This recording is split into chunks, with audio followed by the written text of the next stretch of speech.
Hi, and welcome back from lunch. I'm Kaitlynn Gootee. I am an environmental educator for Kentucky State's Environmental Education and Research Center. And today I'm going to walk you through how to do a recycling activity. We're going to make our own paper. So we're going to take a little bit of a break from the more science-heavy concepts, and we're just going to really do a hands-on activity that can reduce waste within the home. So the number one thing is, why is recycling important?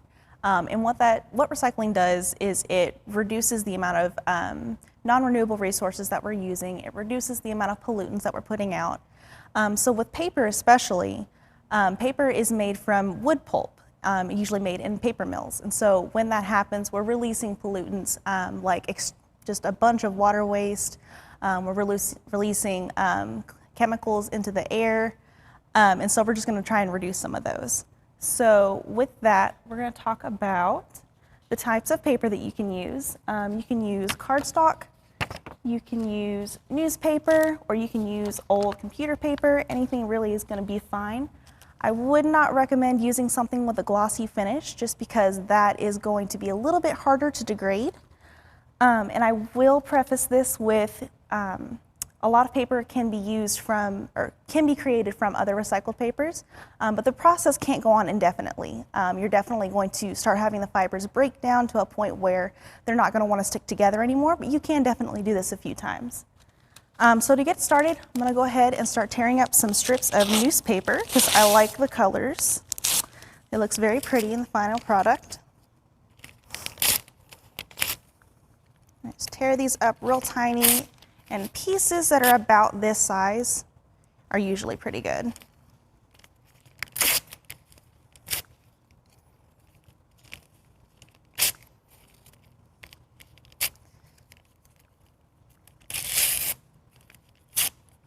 And they don't have to be uniform or even pieces. You can just kind of tear it up however you want.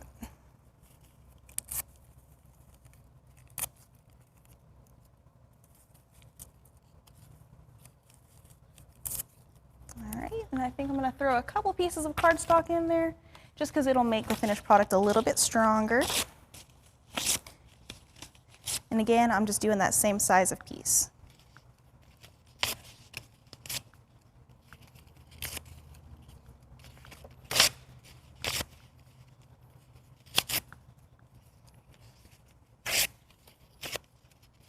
For those of you who have been with us all week, this is actually the leftover cardstock from the Bee Hotel activity.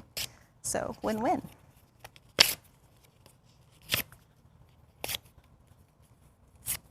All right, that's probably good. I've got a decent little bowl of paper here.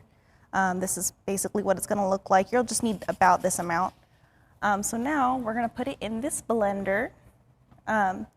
And I do want to say, before you pick up any random blender to use, you want to make sure that it's a safe one to use, and basically that just means you don't use it primarily for food. And if you do decide later on you do want to continue to use it for food, I would highly recommend cleaning it several times, just to make sure that you don't have any of those paper products left over in the blender. We want to make sure that we're staying safe. So I'm going to go ahead and throw these in here. Fill that up. And then you're going to fill the blender about halfway with water. So I'm going to reach over here with my tiny little arms and grab this.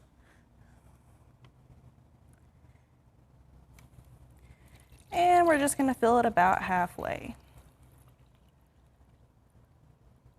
That's probably good.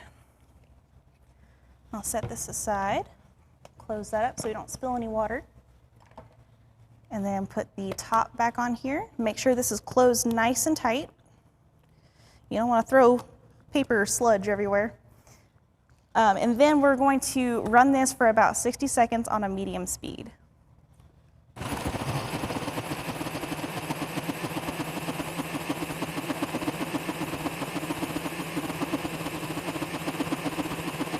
All right, you want to make sure this is all the way off before you touch it again.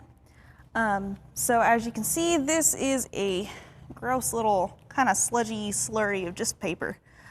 So what we're going to do with that is we're going to take this lid off. And also try not to spill it anywhere at the same time. There we go. All right, and then we're going to take this and we're going to pour it right into our basin.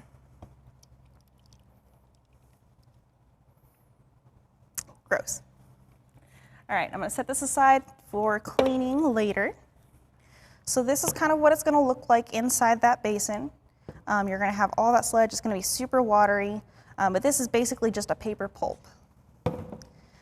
So now, before I put on my gloves and get all my hands all dirty, I'm gonna also talk to you about this piece right here. This is called a decal.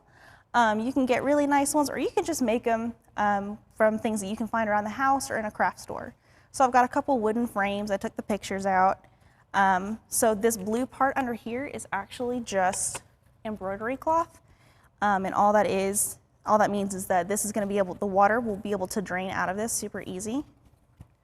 And then to reinforce it, I also have carpet backing that I also found at a craft store, and that is going to help give the paper a little bit of support.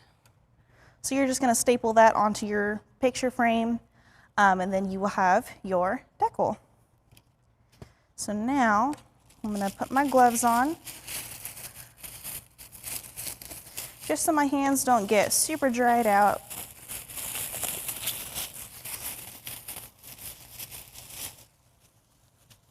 Slide that out of the way. All right. And then you're just going to lower your decal into the basin. So I'm just going to lower this in there nice and easy. You might have to wiggle it around a little bit to get some of the pulp on there. I'm going to lift this up a little bit. Sometimes you might have to help it out and pull some of the pulp onto there.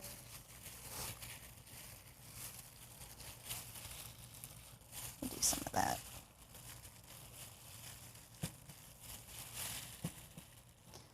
And then when you shake it back and forth, it's going to even out the pulp on the screen.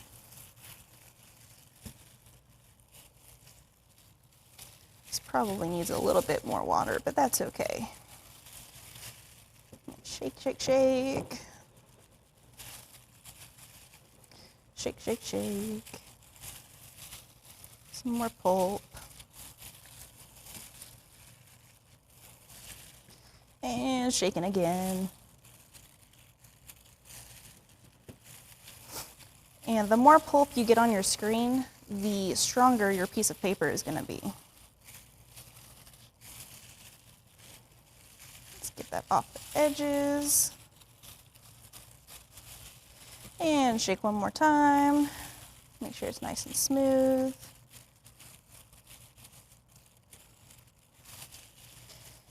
And one last little shake. All right. So the reason you have this top wooden frame on there is to keep the pulp in the shape of a rectangle, just so you get like a paper shape, just until it solidifies. You're going to drain that excess water off, and then you're going to move it over to a towel, and then you're going to want to pull that top frame off. You can go ahead and set it aside. So you'll be left with something that looks a little bit like this.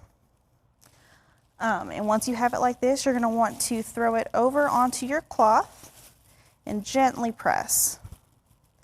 And that's going to get a lot of that excess moisture out, so you're just left with the pulp. And then we're going to use a sponge, and we're going to use that to get the excess water off of the back. And we're just going to do that by slowly rubbing that cloth.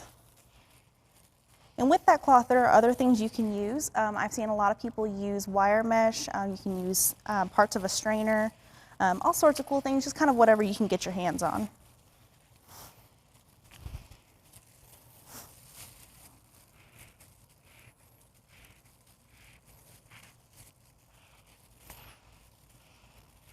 And so the idea of getting all of this water off of here is to get that paper to release from the decal.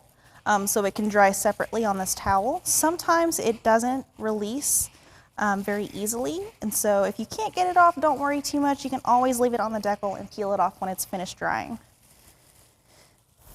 So I'm gonna go ahead and see if that'll pull off. Yeah, this guy's gonna do that too. So we're gonna leave this right here so it can dry. Usually you'll wanna leave it overnight or for several hours. Obviously, the longer you leave it drying, the stronger that paper is gonna be. And then once you are finished with that, this kind of slurry here with the paper pulp You cannot pour this down your drain. But what you can do, I've taken an extra piece of this embroidery cloth here because it catches the pulp so well. So I cut out a little piece, popped it over my strainer, or my sink, where you can go down the drain. So set that over the drain and then pour it on there and it'll catch all the pulp for you. And what's really nice is that when you are finished with all the pulp, you can actually save it for another activity. So I've got a little jar here for later. Alrighty, and I'm gonna pull these little gloves off. I'm gonna set that aside. And so, once that's finished drying, your paper is gonna look something like this, and you will have had your recycled paper. So again, the things that we have done today is we've reduced a lot of waste, we've reduced a lot of water waste, some of the pollutants that are used in paper mills, and we've kind of reduced the amount of waste that are in our own homes in a fun little creative way. So I hope you enjoyed this activity. And right now we are actually going to hop on over to the studio on campus and we are going to do a little sum of the parts activity. And again, if you have any questions about this activity at all, you can reach out to me. My email is kaitlyn.gootee@kysu.edu. Thanks.